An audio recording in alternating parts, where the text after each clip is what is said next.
One, two, three. Hello, everybody, and welcome to the Cosplay Podcast, episode number.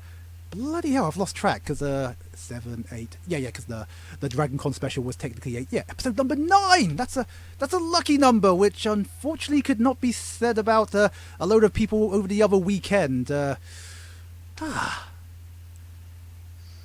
Really don't know where to start because the funny thing was, I wasn't actually going to do this show. I was actually going to do a show about cosplay and charities stuff. I had that all set, and then it was like I got a PM from one of my friends. It's like, hey, Daddy, have you heard about Blackpool Comic Con?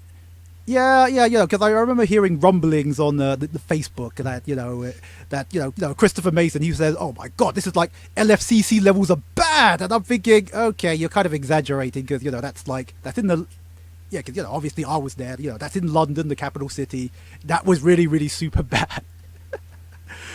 But then it's like, no, really. I think before we start, because again, this is going to overtake the show and stuff. I believe over the weekend another event happened. It was Ultracon, and I believe you were there, weren't you, Kev? Yeah. I was going to go to Blackpool, but for other reasons, I didn't actually get a ticket in yet. So just to make up for the fact, I decided to head in the opposite direction and go over to Ultracon, which was held just between Sheffield and Rotherham. I think it's the same venue that Yorkshire Cosplay Con hold their events in. I know that Yorkshire Cosplay Con had some feedback after their event about it being a bit busy and a bit dark, so I must admit I wasn't sure exactly what to go. So I just went as an attendee. Normally I go to cons, I take all my camera gear, I take loads of pictures. I didn't do any of that. I just jumped on a train, popped over to Sheffield, then caught a bus out to the venue, just for the day, just as a regular punter. It was okay. It wasn't without its own problems. Nothing to the scale of Blackpool, I don't believe. But, yes. Yeah, I've got to contain myself, because we'll get this out later on. It was good. There was good guests. There was plenty of people. They had lots of vehicles, because that's one of the things they sold it on. Did it have the 89... Did it perchance have the 89 Batmobile? It had a Batmobile. I couldn't tell you which one it was. Okay, because I believe that was a vehicle that was promised at said con that you didn't go to. So, right. Well, there was definitely Batmobiles there in the Hero Cave. It had Bat vehicles, Terminator display, and an Iron Man zone in the Hero Cave. Iron Man. It's I don't know how to describe a venue. It's I think they call it a sort of science adventure park. It's basically a big steel building on lots of different levels. I would say the one problem with the event was it was only held in 2 rooms. In fact, as you went in, there was a little guide of showing where the one room was, where the second room was, the corridor you had to walk between the 2 of them, and then there's some sort of helpful hints on the side. And one of the helpful hints is, please keep to the left when using the corridor. You don't have to be told that. That's a very British thing. We always go on the left. I mean, apart from when I was in America, they go on the right. Feel free to swap between the main hall and the Hero Cave as much as you want. Okay. But that was the problem. There was only 2 rooms. So what they call the big hall, away from the Hero Cave, had a very low stage area at one side, with a few seats in front of it, and then everybody else stood behind that area. But it's like a sports hall, so that's just one end of it. Around the edges were the guests for signing, along with something called the the Transformer zone, a Lego zone, and a Doctor Who zone. And that's around the edge. And then in the middle was 3 aisles of dealer tables. But it wasn't very wide hall. So because it's a big family thing, and there was lots of families, lots of young kids again, very much like WOSCOD, World of Superheroes, which was in Sheffield a few weeks ago. So it was a big family thing, but it was full of prams.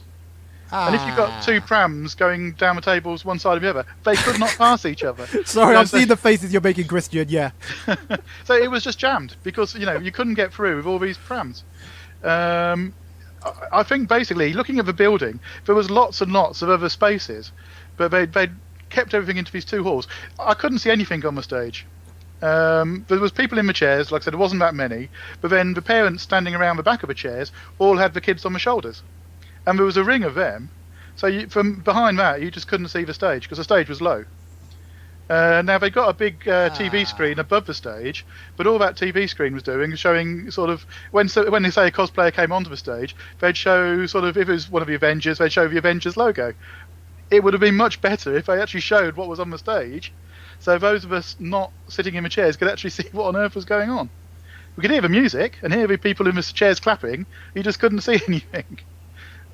Which is, I think, one of the reasons why there's been quite a few people posting on Facebook I've seen that went in, stayed for about an hour, and then went round the hall and then came out again. But I think it was definitely in the morning very, very overcrowded because there wasn't anywhere else really for people to go apart from these two rooms. And people kept coming in and coming in and coming in, and it was getting more and more and more crowded. I'm sure it was nowhere near the fire regulations for the building, but I don't think they probably had separate regulations for individual rooms, and the rooms, in my opinion, were very overcrowded. Fire regulations. You didn't see the fire exits chained up, perchance, did you? I mean, okay, we're getting a little ahead of ourselves. But... No. No, the venue was a good venue. Don't get me wrong. It was dark, so I can understand people which have been to Yorkshire Cosplay Con saying that it was too dark for photos and things. It would be, it was a very dark building. There wasn't much. There's a few incident lights, but not really overhead lights. So yeah, that's the thing that kind of annoys me because some of the venues, yeah, they're great venues, but they are really, really terrible for photography. I mean, obviously going all the way back to, let's say, Earl's Court, yeah, and more recently, the aquarium sounds like a brilliant idea on paper until you realise, oh wait, I'm in an aquarium. There's lots of signs everywhere telling you not to use flash photography. How the hell do you snap the photography? Yeah, so advice to those people going to Dragon Con, the aquarium was not good for photos. Well, no, I think it was good, but ethically it was a case of, you could use flash, except you were a proper asshole if you did because obviously it's an aquarium. You're going to startle the poor animals. Yeah, absolutely. Yeah.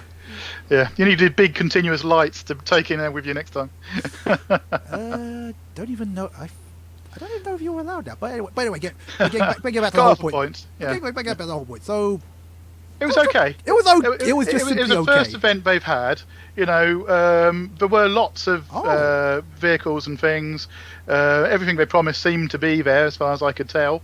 It was just a bit crowded. I would say the actual outside of the building, if I was doing photography, looked pretty cool actually. So, I think Yorkshire Cosplay Convo I'm not sure, they're doing a 2-day event next time, so I don't know if they're going to be in the same venue. But if they do, I'll probably go along and take some camera gear with me next time because I quite liked it, but it was very crowded, and I think that's the thing. A lot of first-time events don't really see. They put out their dealers' tables, they set out their rooms, but they can't, I don't think, picture in their heads what it's going to be like when you've got several thousand people in that one room.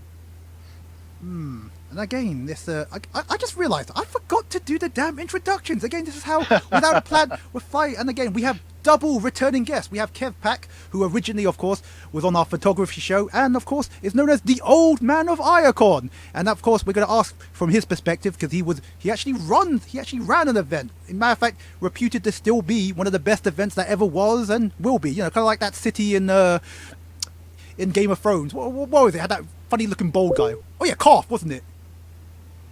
Something like that. But anyway, and we have Christian, who I had so much fun talking to on the last mess around episode that we invited him back. And of course, he's travelled the world and he definitely knows what a good con is. Now, don't you, brother? Unfortunately, yes. I see. But again, so like I said, Ultracon. So it's funny you should mention that Ultracon, as you say, it was their first con. As far as I'm aware, yeah. It calls itself Ultracon, Star Cars and Heroes. So that's what the slogan is on their little leaflet. Okay. And there was plenty of cars. Okay. There was all the Fast and Furious cars and things like that. Okay, because what a coincidence! There was another first time con in Blackpool, and oh dear, where do we start? I mean, okay, we just mentioned it earlier. Again, this just landed on my lap. I just went onto the Facebook group, and it was like, oh, oh, oh. I honestly don't know where to start. I mean, let's just read out the sound bites I was just getting in the slow feed. The first alarm bells was that it was overpacked. In matter of fact, I believe the Blackpool Gazette, they had an article saying that the organisers, they sold 12,000 tickets. Now, I'm not too familiar with this Winton Garden venue, although apparently I've heard it's actually a really good venue. But have you ever been there, Kev? I've not been there, but I know people have been to other things who have always said it's quite good. I think one of the problems is, though, that from what I've read, that Winter Gardens offered them their own staff to manage it, and they were turned down. Blackpool Comic Con decided no, they'll do it with their own people, is one of the things I've read from somebody associated with the Winter Gardens. I see. Perhaps that was not because they would have to pay said Winter Garden staff? Possibly. Possibly. Again, I don't even know where to start. This is like the veritable smorgasbord of, well, excuse my French, shit. Because like I said, there was a lot of dumb stuff flying around, and again, some of it unsubstantiated. But let's just report the facts, which we know for sure. A DJ Qual, which is one of the American guests, is actually pressing formal charges of fraud against the organisers. And okay, that's one. Then there were reports that the fire exits were chained, which I don't know about you. Isn't that kind of illegal and dangerous? It certainly sounds it. It's definitely illegal. And like I said, more recently, one of the vendors. Let me bring up the guest. Really should prep this in advance. But what the long and the short of it is, one of the people that provided the sound and lighting is owed $5,000, and apparently one of the organisers came up to them and said, "Well, actually, we can't pay you because we're going into liquidation." But at the same time, in the same day, there was an earlier tweet saying, "Yeah, we're off to the south of France." Now, I don't know about you. If your company is going into liquidation, I don't think that's quite the time that you go on holiday. It all sounds a bit odd, doesn't it?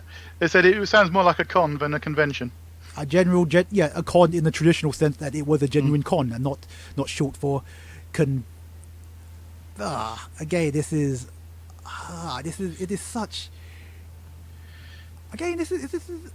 I don't know if this is just becoming more too common now, because the other problem was, for a lot of people, this was their first time convention. Yeah. Because again, I guess I'm assuming. I mean, I had no idea about this because obviously I'm down south, and I had no idea there was that much of an appetite for conventions, up in the north. But from what I remember, there's quite a lot going up north. You have you obviously had EMCOM. Was it some of the ones in Sunderland, which I think was called SunnyCon or something like that. There's quite a lot happening down north, as opposed to actually what's happening down south if you're not in London. Yeah, there is a lot of cons up here. Things at Wigan Comic Con and Digicon, and so there's lots and lots of different events around. Preston had a Comic Con a few weeks before that. You got Fort Bubble. Yeah, over in Leeds. Yes. Yeah. So there is lots and lots of events. This was just the latest one. Also organising something in Brighton, I believe. Yeah, I don't think many people will be going to that. I sure hope not. And of course there's a worry because because obviously Showmasters, they're also running the same event. They're probably gonna get roped in because obviously the first thing they're gonna hear is the name Brighton, and they're just gonna think, oh my god, is it the same people that ran Blackpool? Because obviously you always mention that name. I mean, I'm thinking to myself, is the name Blackpool now cursed? Because it's like, if there's any future event that use the name Blackpool Comic Con, they're gonna be question mark. Oh, it's not them charlatans, is it? Well, Play run an event in Blackpool, and that's always gone down all right. But I think I've been doing that a couple of years at least now. Yeah, Play Expo. That's oh yeah, that was those were pretty awesome events. The esports things, I wasn't too sure about that. You had a lot of noisy people playing playing COD and well, giving up to that, living up to what COD players are like. But again, Blackpool is a. Would you say it's just a symptom of UK cons? It's something because again, I've been going to cons for probably close to 17 years now. You know, my very, very first convention was the Shineikai, which was, as I think you pointed out, I went to the second one because I only thought there was two. I thought there was two, but then they cancelled the third one because they couldn't fill up the hotel. Which you kind of think that's kind of strange now because every convention. They're just selling out rapidly now. Well, the convention sell, and I think Shin sold tickets. The thing is, though, a lot of people don't want to stay at the hotel events are running because they put up all their prices and they're bloody expensive, which is a different argument entirely. There's been quite a lot of talk, if you read some of the other forums, how much does it cost when you go to MCM in London? How much does it cost? Well, exactly. How much does it cost if you go to Kittegon and you stay in the Hilton? You know, how much does it cost if it's all these venues where you're holding an event. Things like Shinankai was at the Radisson Edwardian, I think, at Heathrow Airport. Yeah, I remember it was pretty pricey, but I'm thinking in hindsight now it was pretty comparable to what Iacon became in the end, because I think the Iacon, the last one I went to, we had a good rate of like 50 quid plus a free breakfast. Now, I don't know about you, if you could get those rates for any conventions, any convention. Yeah, I think the problem is events. The organisers do normally get cheaper room rentals by either guaranteeing a certain number of rooms, or by the venue saying we will provide your venue hire free of charge if you can fill up our hotel. Now with Aya, because that's the one I know more about, we had to guarantee X number of rooms, and if we didn't sell that many, so if they didn't fill that many, of course the accommodation was done separately by the attendees with the venue, then we had to pay the difference on the hotel room, on the accommodation rooms which weren't filled, which could have been a lot. Now as it is, most people want to stay on site, especially if you're out of town, so there wasn't any problem filling those rooms. But Shinankai, it's at an airport. There were lots of other hotels. The Radisson Edwardian didn't have a particularly good reputation. So most people decided that if they were going to Shinankai, they wouldn't stay in the Radisson Edwardian, they'd stay at one of the other hotels across the car park. It was a damn shame, because that was actually quite a nice hotel, but admittedly, if I vaguely remember, in the murky grey matters of my mind, I think it was about 50, maybe 65 quid. I think I only stayed the one night, but it was like, wow, this is what a 5-star hotel is. I mean, okay, I paid for it. But now, in hindsight, now I'm thinking you'd be lucky to even get a 3-star hotel for 65 quid now, and that was with their special discount rates. I think there was problems with a lot of people getting electric shocks from the static. Oh, really? Honestly, yeah. What? If you could get back to the news groups, which you probably can on Google, there was a lot of problems with the static from the carpet and all the metal fixtures, but people were getting electric shocks from the doors and from the lifts and everything like that. And apparently there was problems with the food as well when people had stayed there the year before, which is, I think, one of the reasons why people decide not to stay there again and to stay across the road. I vaguely remember them serving breakfast by the pool, so we were sort of having a nice inhaling a nice amount of chlorine. Chlorine, yeah. But having said that, when you go to the big cons in America, as you'll both know, when I was out there, I'd stay in the hotel at all, but the convention used to run minibuses. I don't know if they still did for you for Dragon Con. But we had minibuses running from all the other hotels to the convention. I don't think there were minibuses. I think they were just outright normal buses. But everywhere. It's bigger nowadays. Well, yeah, it's absolutely massive. I mean, because just about every corner in Atlanta, you had Dragon Con bus stop. I mean, I never used the surface because I was within very easy walking distance at Dragon Con. But anyway, that's beside the point. But the whole point is, getting firstly, back on topic. Yeah, convention standards. Again, you've been going to conventions a lot longer than either both of us. But Christian, because you've been nice and quiet. So, conventions in the UK. Then let's. So you went to America. You went to the San Diego, which. Yeah, 6 years ago. Yeah, it's a long time ago. Yeah, it's changed from what I've seen like over the years via photos and videos. It's so much bigger now. So you don't have people basically camping 2 days in advance just to get into the Game of Thrones. Yeah, well, obviously Game of Thrones wasn't around back then, but like. Well, you said 6 years ago. There's 6 seasons. Oh, like 5 seasons now, but yeah. Yeah, Game of Thrones only started like 2009. Yeah. 2008, 2009. But yeah, when I went to San Diego, it was like there were still people camping, but not like excessively. Not 2 days for a panel. That's mad. Yeah, it wasn't like it is now, where people are like sleeping 2-3 nights just to stay in the queue. Actually, I'm just curious. How the hell do you camp for a panel? Surely the hotel staff will say, "Will you just get the hell out of the hallways?" No, they actually slept outside the hall. Oh my! And they allowed that? What the hell? Yeah, amazing. It's weird to see what happens.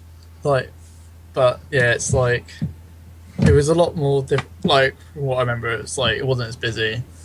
Like it wasn't as big a publication then as it is now. Like from all the videos that they release yearly with the new Marvel film, new Star Wars film, whatever films coming out, TV shows. It's now just basically a big broadcasting. Yeah, that's the thing I'm getting from San Diego. It's sort of become a poor man sort of like, we're going to announce our latest film release. We're going to announce our computer games. It's sort of, I think I even said this criticism on another show. A lot of, I don't know why we bother calling them Comic Cons, because they're sort of anything but about comics. They're more, San Diego's more, it's still got the comic aspect, but it's more of an expo now. It's more about giving you the latest stuff, not anything that a Comic Con should be. Okay, but again, from your experience, what would you say is the fundamental problem with UK cons then? Because this is where we're going to have the root. And so, Christian, you start this off, because obviously your perspective, Kev, will be a bit better, because obviously you actually were actually from the start. You were there from the start, weren't you? I wasn't there from the start with Aya. No. I came in at Northampton. I wasn't actually running them when it was at Birmingham. I wasn't involved with it at that stage. Okay, just an attendee. Okay, that's still a nice location though, Northampton. But anyway, so then Christian, what? Well, it's definitely, price-wise, in the 9 years I've been going, definitely got more expensive. Like, they jack up the hotels so much here. Like, Expo, like there's hotels for May Expo, $750 to $1,100, and it's like, excuse me, hold up. You can get DragonCon for that. Hold up. Can you just reconfirm that? £750 to £1,100. Yeah. Like, luckily, I reserved my room like a year in advance, so I get it for like $400 to $500. But like, I know, like, if you look at Booking.com and then like search the dates for like Thursday to Monday, you're looking in the region of $750 to like $1,100, depends where you're staying. Like I said, yes, you can indeed. Just to be around the XL. Yeah. Like the Fox itself is, what was it, £1,500 for those like 4 or 5 nights? What, the Fox is a hotel? I thought it was just a pub. No, it has an apartment next door, and they're like £1,500 for the whole week. Yeah, £1,500 to stay for London Expo. What the hell? You can go on holiday for that. No, that was my no. Seriously, that was my budget for actually going to DragonCon. I mean, okay, this is all right. We could definitely agree that the standard of UK conventions, they've gotten a lot expensive, but have they given us value? Kev, What would you say? What do you want from a con? Different people want different things. You know, if you look at London Expo or LFCC, if you want guests, LFCC had some excellent guests this summer. So if you want to guests and you just want to get signatures or things, you know, if that's what you're going for, you're getting what you want. If you look at JCon in Derby, you know, they do a lot of music. If that's what you're interested in, Japanese, you know, music or various other sort of things they play there, fine. There's different things, and in the UK we've got lots of little conventions, and they tend to do, you know, one or two things, which are, if that's what you like, it's good for you. Going back to Ultracon, like I said, they had cars from Fast and Furious. If that's your thing, it's a good con. You look then at something like San Diego Comic Con or Dragon Con or any of the other big cons out there. They've got lots of things. They can they'll be appealing to, you know, a whole cross section of lots of different people. You know, I go to, say, London Expo or Birmingham Expo now. There's not much in the expo that I'm going to get from it. I'm not particularly interested in the guests they have come along. Yes. I'm not particularly interested in the retailers because most of what they sell I could probably get online cheaper, and I don't have to carry it home. Yeah, it's funny you should mention the retailers, because again, going back to Blackpool, I probably should have structured this, since again we were meant to go on a mainline rant about Blackpool, even though. But you know, there was allegations, which is kind of weird considering some of the vendors didn't actually get paid for services rendered or what have you. That some of the prices, they were illegally fixed, so that people were paying essentially double for what a fun. Yeah, because I don't buy those stupid little pop things. Apparently you can get them for £10, but apparently in the dealer's room they were selling them at £20 or something like that. Well, they're not worth 20. They're $9.90. The most expensive ones are the big ones, which are about you get them bigger? 25. Yeah, there's about a 25 centimeter one, and they're usually about £17 in Forbidden Planet. Like these ones, they're about $9.99 to $12.99 at most. Which is the prices they were charging at Ultracon. You know, so why standard would they, shop prices. Yeah, exactly. Why would they be charging so much more? Was it just who were the retailers at Blackpool? I'm wondering. Again, it's a case of money grabbers. well, since the organisers have just literally hightailed it out of here, and again, I probably should have structured this, but I think, everyone wants to ask my opinion. It's pretty obvious now, especially with all the evidence that it was just an outright fraud. It wasn't them being inept, because again, as we were talking earlier, in order to run a good convention, it takes time. You know, you need a salty crew. You know, like as I said, you joined Aya. By that point, that was like the middle of its life. It already had bloodied itself twice in Birmingham, and it'd gone from a few hundred people, and then it went up to, in Northampton, you know, sort of the 600 mark, before then moving over to Warwick for the 1,000 to 1,500.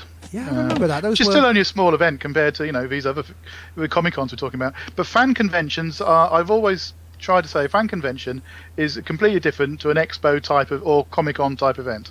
You know, the Comic Con type event, you'll tend to have a few guests for signatures.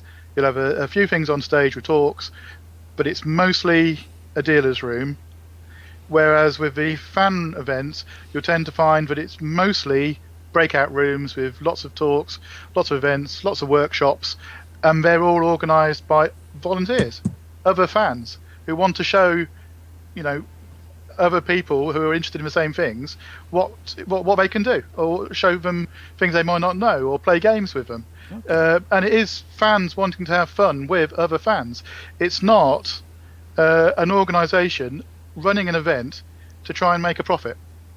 Of course. I mean, that is one of the things, as somebody's pointed out to me, we should value our expectations. But still, as before these more extreme allegations have popped up, it did at the time just appear to be a con that was just grossly understaffed. Because again, if you boast, and this is something that actually really irritates me, why do events, they always need to feel they boast their numbers? It's like, MCM was like, yeah, we had over 100,000 people pass through our doors, and I'm thinking to myself, I don't know how that really benefits me. If anything, if I got an anxiety issue, that kind of scares the hell out of me.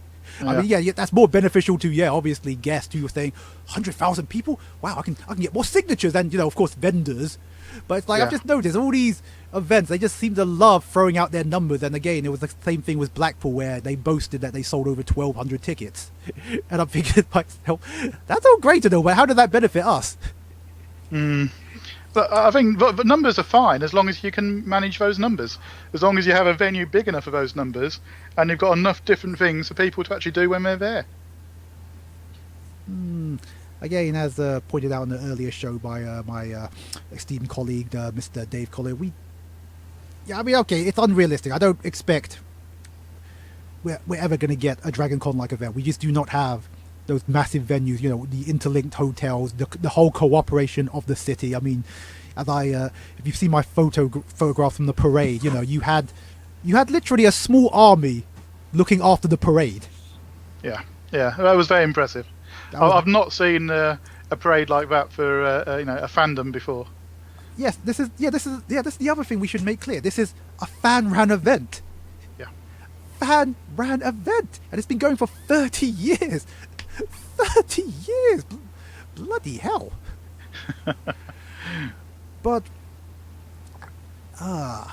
so getting back to the whole point about the standard of UK conventions, and I guess, well, as somebody pointed out, we're talking about conventions, which is which a lot of people like to contextualize as, yes, these events such as the Iacon, that was a true convention, where something like LFCC and arguably the MCMs, they're more expos, but it's sad. They always use the term Comic-Con because that's got more brand recognition. Guests will say, "Oh, well, what the hell's an expo? A London expo? Oh, Comic-Con. Okay, I get that." And that was the reason why they used the term Comic-Con. But that is, of course, grossly misleading because as going to our old events like the Iacon and that, those were like 24-hour events because they were ran at the hotels. It would still be going on like at 9 o'clock. It'd still be going on at 10 o'clock. It'd be going on a lot later. Depending upon how vertical the gophers were.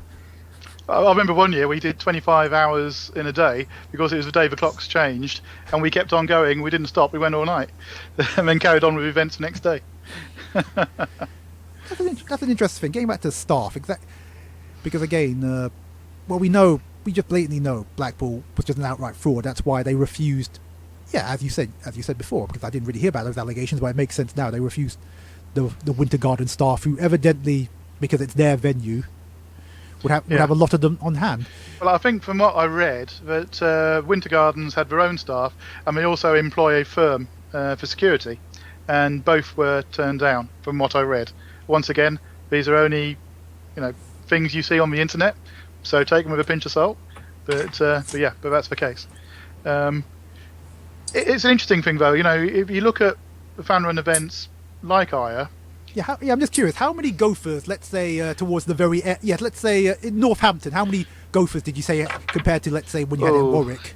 Well, the funny thing, right? Let's look. So Northampton, the largest one we ran there was 650 attendees. Okay. At Warwick, it was closer to the 1,500 mark. 1,500, yeah. But that included attendees, staff, committee, guests, dealers, everybody. There was less gophers, I believe, at Warwick. Really? The reason being... Oh, okay, this is intriguing.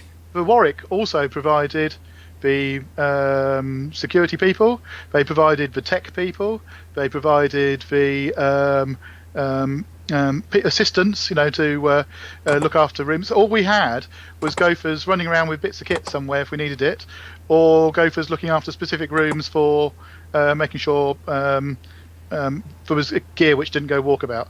So you actually needed less gophers at a venue like Warwick than you did at a hotel which didn't have anything they could provide themselves. And back in those days, of course, we had lots of video programs, and the video programs had TVs with video cassettes. Somebody had to run backwards and forwards with cassettes. Somebody had to sit there Oh, in I the remember room, those days. making sure nobody walked off with a TV. So there was a lot of extra volunteers needed just to doing what a gopher does: go for something and then sit there with it. Whereas Warwick, we had some specialist gophers with some specialist skills, but we didn't need as many. We had a few which just managed queues, doors for dealer's room or stuff like that. But overall, I don't think the numbers of gophers was that high. Ballpark figure?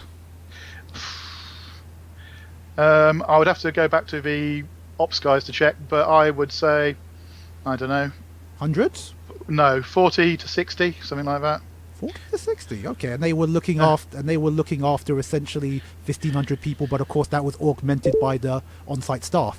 Exactly. The on-site staff were doing a lot of what historically has been done by volunteer gophers. But we've got a lot of people, though we're not talking about gophers, are people like doing panels, organising a quiz, organising competition. A lot of those are all volunteers as well. They might not be gophers, but they're providing the entertainment for people while they're at an event. Okay, and so those numbers, to get more and more events, there's more and more of those with every single event being run. You're going to ask me for numbers of those now, and I should have those, but I can't remember them off the top of my head because it's been a couple of years now since we ran. No, but I'm just thinking that's okay. That's pretty good because again, so you had about 40 or so volunteered gophers that were augmented by obviously the Warwick staff. So that would easily, let's say, get up to 100 people looking after 1,500 people. Possibly. Yeah. Okay, that's because you've got to save us all the committee as well. We're doing lots of work behind the scenes. Oh yeah, of course. Not just 2 people like they seem to have had at Blackpool by the sound of it. Yeah, because if the rumours were true, again, still unsubstantiated, apparently there were only 8 members of security. Yeah. And you've got to think that somewhere like Warwick has got a lot more security than that. Yes, and so again, it's again, I don't know. Again, we can rattle about Blackpool, but it is just a clear. It does seem like a pretty clear shut case of fraud because again, you can't, and we're not even getting into rumours that. What was that? No, not rumours. Like like there was no trained first. Yeah, like there was no trained first aiders when somebody had an anaphylactic shock. Now, were there of course first aiders even back during the Northampton days? But during the like I said, back at Warwick had provided its own first aiders, so we didn't have to worry about that. It's already provided by the on-site conference organisers, staff. But in the earlier days before that, then yes, we had to make sure that we did have first aiders either on the committee or gophers. So yes, there was always first aiders available because that is something you can't really skimp on. You need to have somebody on site that can deal with that.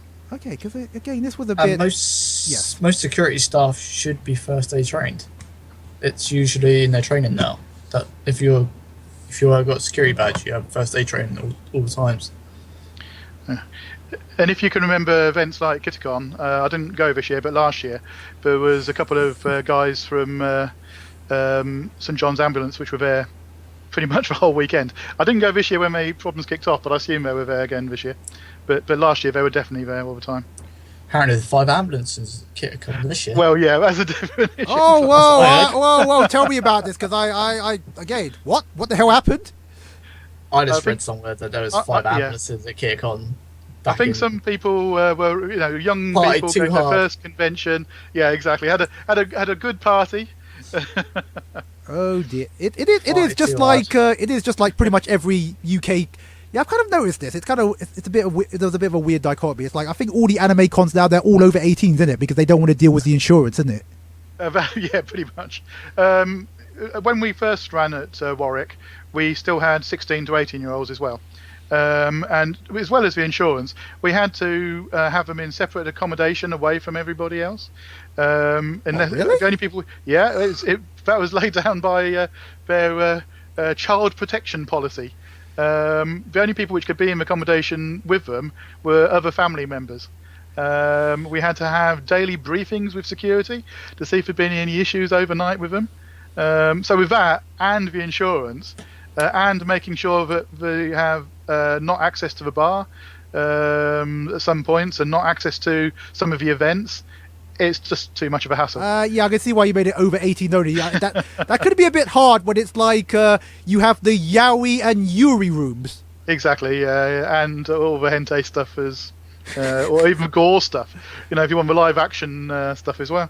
So it just gets the complete pain in the ass trying to control it and manage it all. So if insurance is, yeah, the insurance is part of the problem, but it's not the only issue.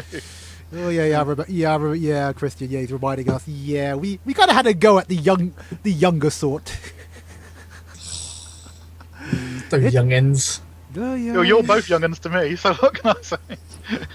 Well, okay, no fair Jews. I mean, proper youngins.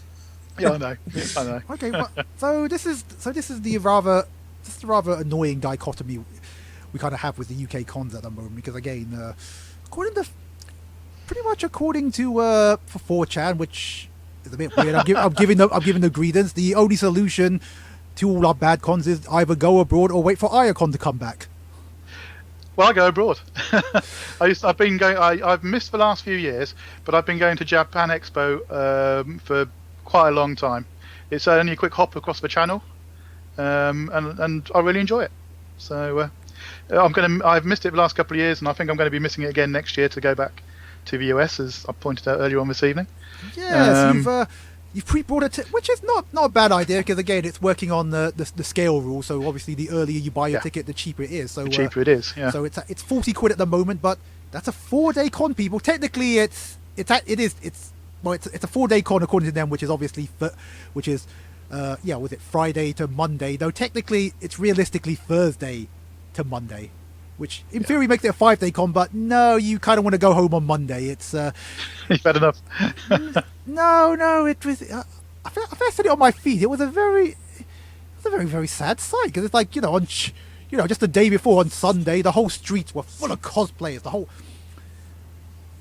And again, I cannot describe. I mean, I showed it on my video. Yes, the whole street is full of cosplayers. In other words, the whole of Atlanta is literally full of cosplayers.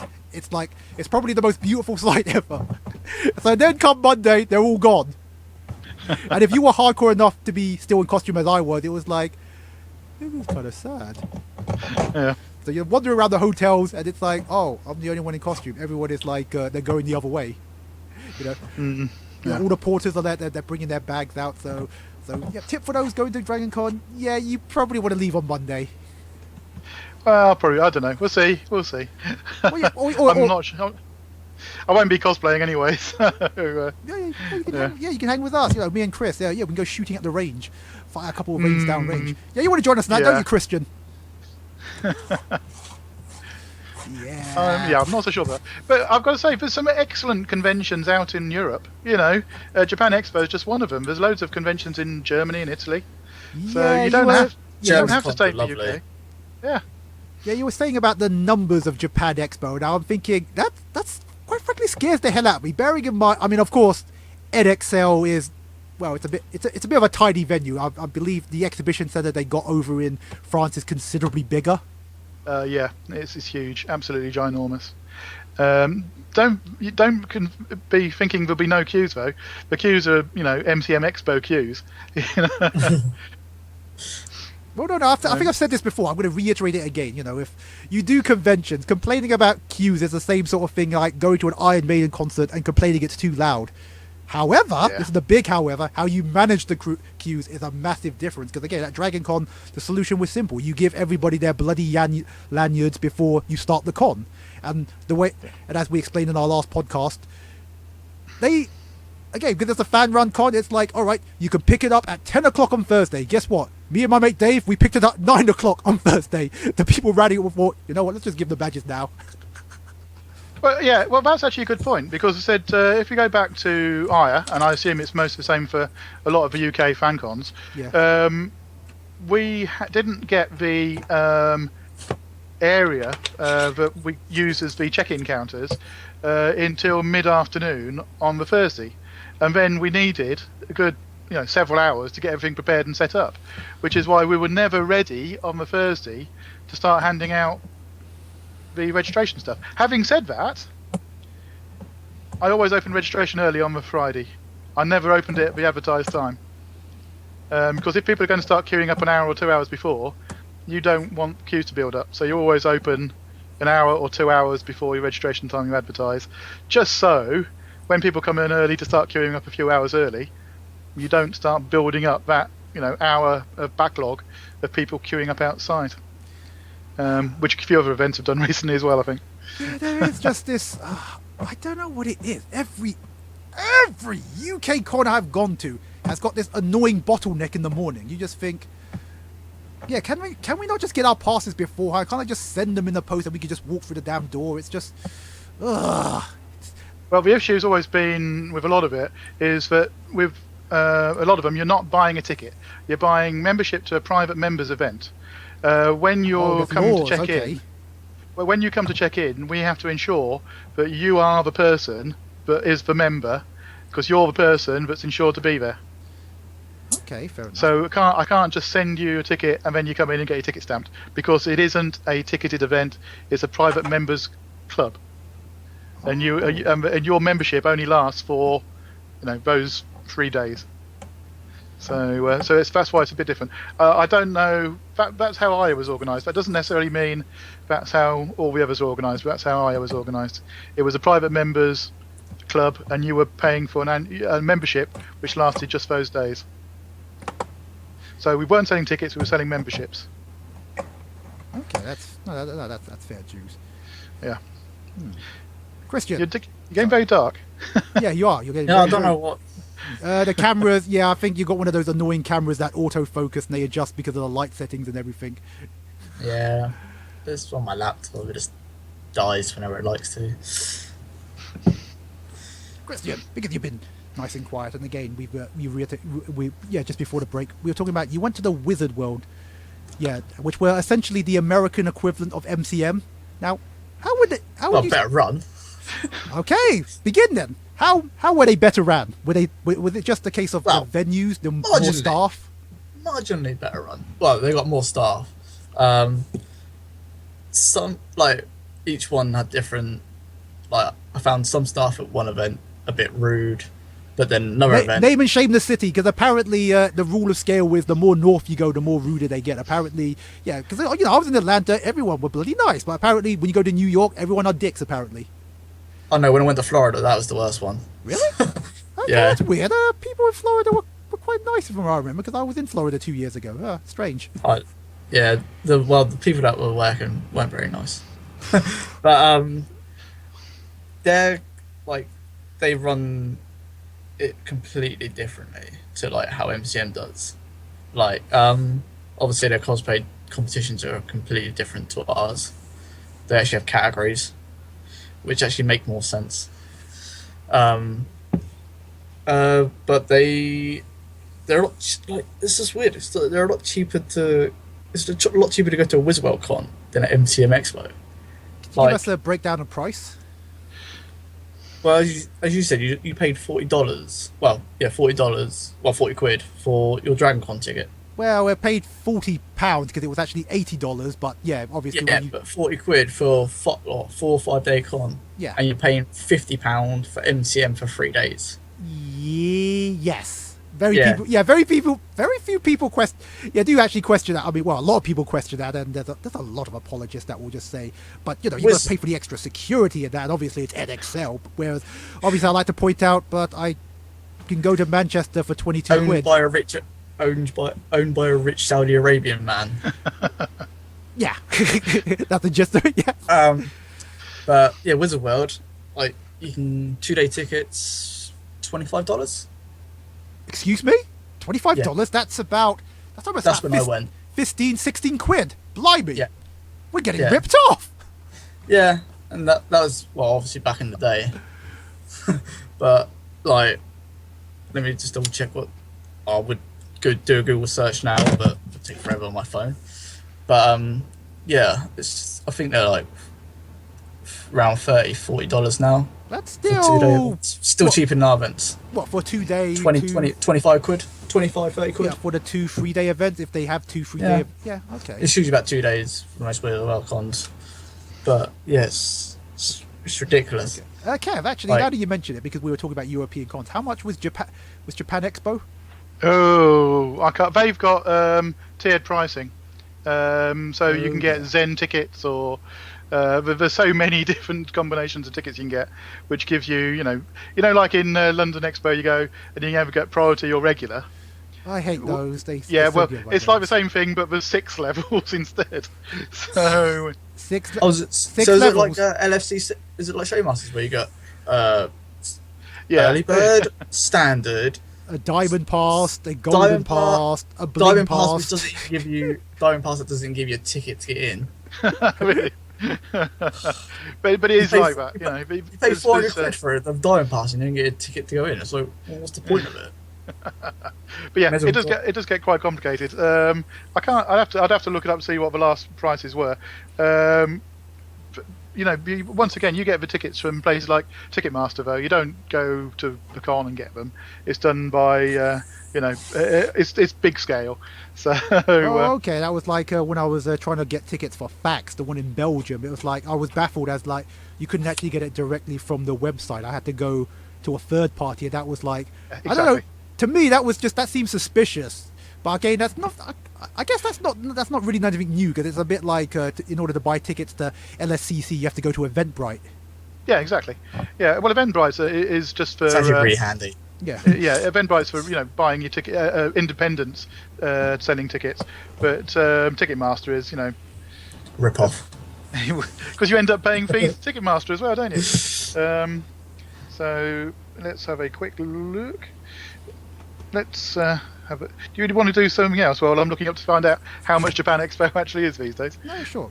Question. So, I mean, okay, because I can concur because obviously I was in Atlanta and yeah, everything was just cheaper because our pound is just that bitey. It was kind of cool because it was like without some spending money, it's like wow, I got an extra $150. That's like more bullets at the range and more cocktails and cool stuff. And it was even more amusing because it's like when you buy food, you realize wow, that is actually really cheap. It's bloody unhealthy, but it's really cheap. So that processed sugar.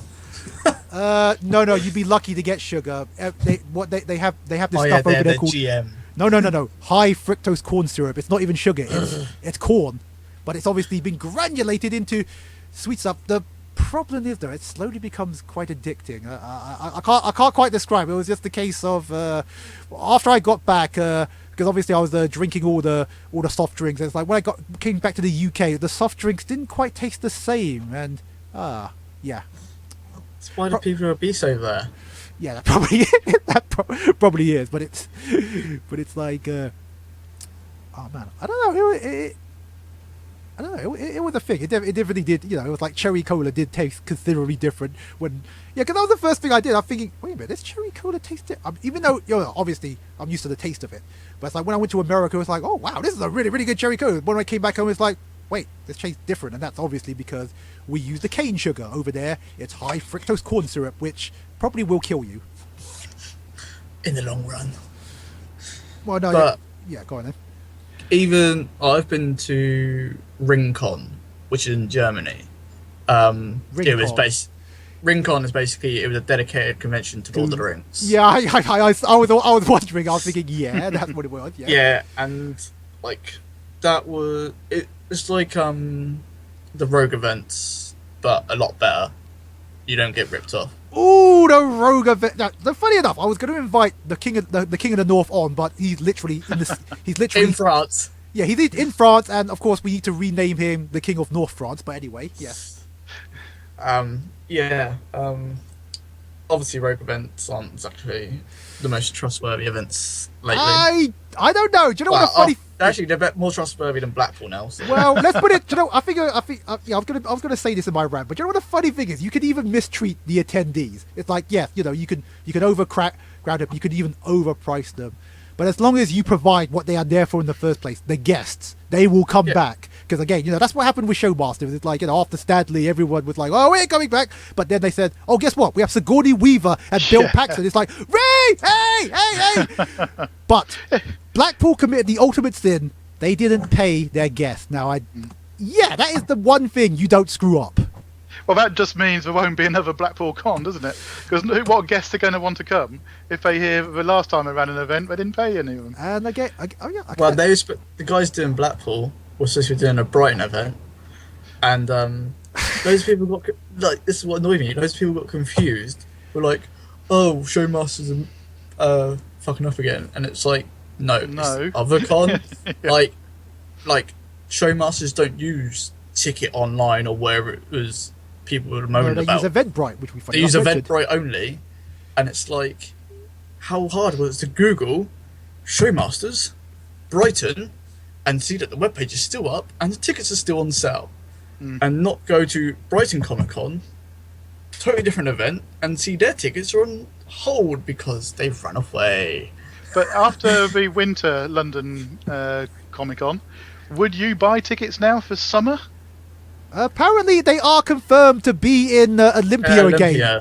But weren't they confirmed to be in Olympia for winter? When they started selling tickets, it said Olympia. Yeah, this is the bizarre thing. I had some sources. I have some sources that said that the people at Olympia do not want Showmasters there. So I was kind of surprised when apparently they did confirm that they were back in Olympia, and I'm thinking, okay, that's weird, because I heard from my source they really, well, yeah, you weren't there, were you, Kev? No, I've not been to a London Showmasters event, so I wouldn't say that would not this be good. that would not be the most. Do you know what? No, tell a lie, because I think I said it before. If we ever did that show where we're talking about the events in July, which never happened because of stuff, I didn't actually think LFCC was actually that bad. But because hear me out, because Earl's Court was dreadful. It didn't help that the weather was really, really bloody hot. That sort of aggravated the situation more. Because despite how apocalyptic the lines looked, which they kind of were, because they were wrapping around the building twice. Yeah. I still got into the building within 14 minutes, whereas Blackpool, apparently the lines were actually straight on 2 hours. Now, again, as we say before, if you're going to a convention and you're complaining about lines, again, that is like complaining about Iron Maiden being too loud. You are going to get lines, but again, how you manage that. So I thought 40 minutes, well, yeah, thank God it wasn't raining. Wow, that's a bit of a stretch. My bone to pick with the Earl's Court thing fiasco last year was people knew Stanley were there, book your tickets in advance, you wouldn't have had a problem because you would have got in. Not sit in the queue for like half a day, which obviously most people did on that Saturday, because I remember watching the standard queue go from the door all the way around, and it was there for about a good 7 hours. People still weren't getting in. It's like, Stanley was here. Pre-book your tickets. Not hard. That actually does remind me. You've been to Manchester a few times now, haven't you? Yes. About not this year and not last year, but the year before, when it wasn't pouring down with rain outside, I was outside taking pictures.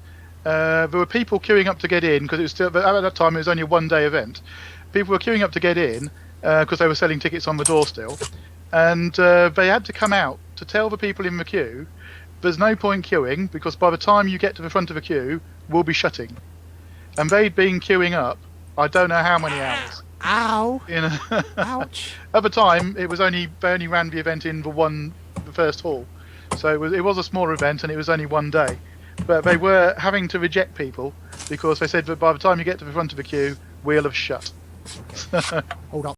Well, anyway, that was the end of the show. I hope all those were getting answers, such as Blackpool, Ultracon, was alright. The UK,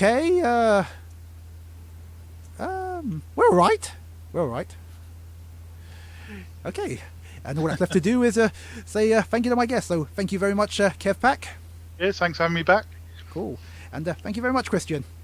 Thank you very much for having me back. Excellent.